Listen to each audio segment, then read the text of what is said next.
Maybe you are making an attendance or some kind of data that requires a check mark or tick on the data file, but you are confused about how to write the correct check mark or tick in Word. Usually you use the root symbol or the letter V symbol to write the check mark or tick symbol. Well, in this tutorial I will provide a tutorial on how to give the correct check mark in a column in Word.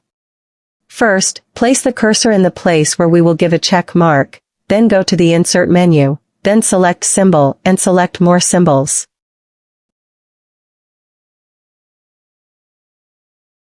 Change the font to Wingdings, then look for the check symbol, usually at the bottom.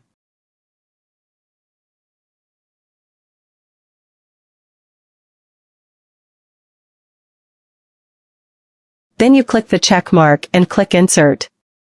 Now the check mark symbol will automatically appear. If the size is too small, you can change the size by adjusting the size in the Home menu.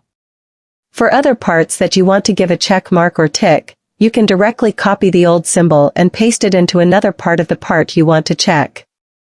Well, how about it, friends? Is it easy? That's how to check a column in Word. Hopefully this tutorial can be useful for all of you.